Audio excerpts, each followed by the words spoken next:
We're here at the Durham Boat Company with Jim Dreher. And tell us what you do here. Basically, we make carbon fiber parts, primarily for the sport of rowing, but also for other industrial uses. And how long have you been here in Durham? About 30 years. And what was your inspiration to get into this business? Well, Colleen and I are both engineers, and we were coaching people. I started the crew program at the university back in the early 70s. And as we started going into higher and higher levels of competition, we were looking for the very best equipment. So being engineers, we decided to come up with our own equipment that was better than anything we could buy. So you were engineers and you were athletes. That's and right. You created the Durham Boat Company. And who is it that you sell to? Who are your customers? Our customers are pretty much worldwide, primarily OEM boat builders in like Germany, UK, Australia, around the world. But then the people that we serve are the athletes themselves. So we sell a fair amount of equipment over here. So since you sell around the world, do you do a lot of traveling? Yes, we've been to a lot of different venues all over, yeah. Over the years, we've seen most of the places in Europe. And like, for instance, we also install indoor rowing tanks. And our latest installation in November, December will be in Estonia. Wow. There's a place I don't know I'll ever make it to. Yeah, it's close to St. Petersburg, right next to Russia. Yeah. It has a long history. Yeah. Do you have any interesting or funny stories from some of these travels to foreign countries? Oh, I can't bring any to mind right now, but I'm sure there have been quite a few because each one is different in its own regard. Be it the UK, at Nottingham where they have a course, or in Belgium and Hazewinkle, the very best, one of our very best ones was in 1983 in France, in Vichy. Mm-hmm. And Vichy was a very interesting place because that was the seat of the French government during the war. And they were, although they all knew English, they would not speak anything but French to you. You know, I was just wondering about that. You go into all these different countries. Yeah. How's the communication barrier? Oh, it's excellent. Everyone knows English. Oh, yeah? Yeah. Especially if we go to Switzerland, they know French and English and German. Yeah. Right. So, no problem with communications. Yeah. Except maybe Vichy. Yeah, because by choice. So you've been in business for 30 years. You have tons of experience. You've been doing this for a long time. But if you think back, was there a moment when you were first starting out that something had happened, whether it was a contract you made, a sales you made, a business decision you made that you said, this is it, this is going to work, we're going to be able to make a real go of this? Well, I can't think of any unique starting point. It's something that just emerged gradually because as we needed better equipment, and the goal was always to make the athlete go faster, we just came up with different methods to do that. First, we started, as it's named, we made boats. We found out we weren't that great at making boats, but we were really good at making carbon fiber parts. I'm so glad you said that, because what I've seen in my experience and successful businesses, instead of trying to do everything for everybody, figure out what you're great at and hone in on that niche. So that's your niche, the carbon fiber design. Right. Yeah, in this day and age, there are no more polymaths. Everybody's a specialist in some area. Mm-hmm. And then you have to collaborate with other people to mm-hmm. do projects, getting the best people in their areas for that. So. And how many people do you have working for you? Right now, I think we have about 15. Yeah, it's not really big, but in terms of this little niche rowing market, it's a reasonable size, and we serve a lot of customers. Yeah, worldwide. So, who is your competition? Who are you competing against for these sales? Well, it depends on the product. If it's oars, our competition is Concept 2 up in Vermont, and they're pretty much the world leader in oar production. But there's only about 3 or 4 manufacturers of composite oars in the world. So it's a small circle, and we're all very friendly with each other. We're competitive, but we all know each other, and we service the same market. Yeah. And you said you have you design the, oh, what are they called, the tubs, that they practice in, the indoor rowing Oh, tanks. the indoor rowing tanks, yeah. Yeah, and but it's you have actually your manufacturers right up in Maine.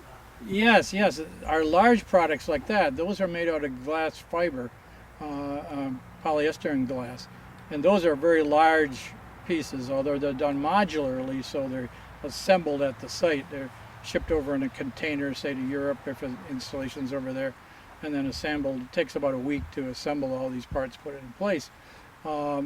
So those parts are all done as almost a virtual company. So we have one manufacturer making Kenway composites up in Augusta, Maine, and then there's somebody else in Dover who makes the what we call the weldment, the metal parts that duplicates what you see in the boat, that supports the tracks and the seats and that. So the only part on that we make in-house here are the oars for the tank, and those are special, different lengths, and the seats. It's impressive though that right here in New England, within hours drive, that all everything can come together. Yeah. Versus having to ship it from way far away. Well, in that vein, this is not unique for New Hampshire. I would say today that New Hampshire is a assortment of small manufacturers, and you will find people like ourselves at other diverse businesses all over the state. Little guy here or there making specialized parts, specialized process. Years ago we had much larger manufacturers here, but today it's mainly a conglomeration of a lot of small manufacturers. But you manage to find each other, and we use each other. Yeah. We contract manufacture for, that's what we rely on. Yeah. Right. And now here you say you're a manufacturer. Yes. But you do also the other parts of the process as well, don't you? Yes. Design. Our processes are unique to us, and then the design, we have engineers who can design the part, and then we can machine the tooling, the mold for it, and then we can make the part. So we're kind of vertically integrated in that respect. We don't go back as far as being able to make the material. That material is shipped to us. It originates in California, owned by a Japanese company, Toray. They're the same people that make the carbon for Boeing. So looking at your website and the About Us comes first and foremost, you are a family business. Oh, we definitely are. Yeah. Who's in the business? Who isn't in the business?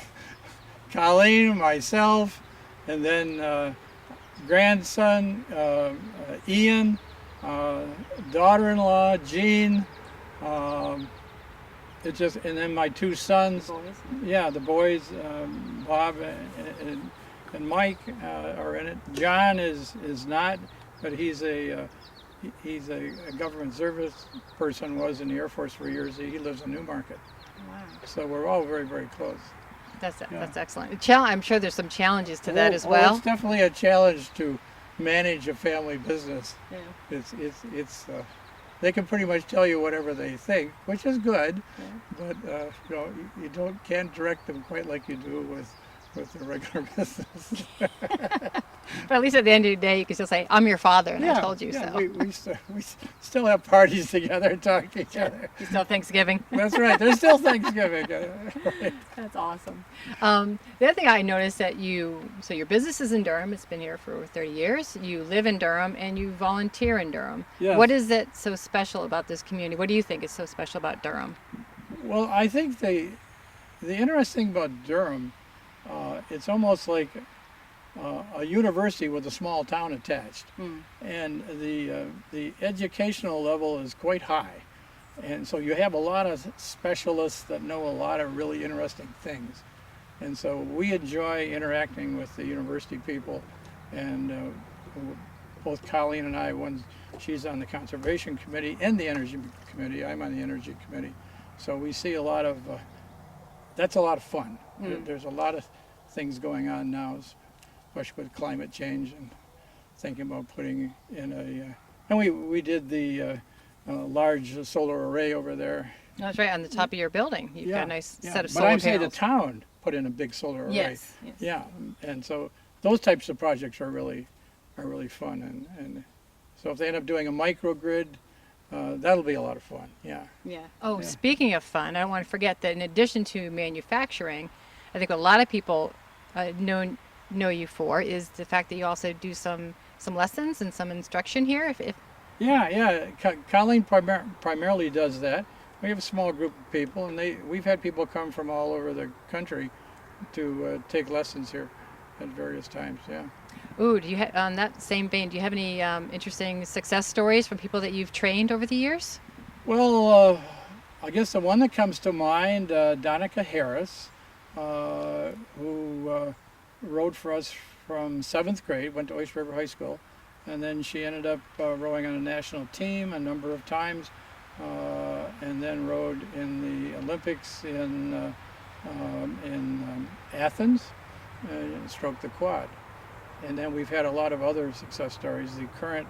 Some of the first athletes that we had at UNH, Gail Rickardson and Liz Hills. She has been the coach at Radcliffe at Harvard for years. Wow, that's a great Yeah. story. Well, there's others that I can't remember, but Jenny Marshall, who lived in town, now lives in Dover.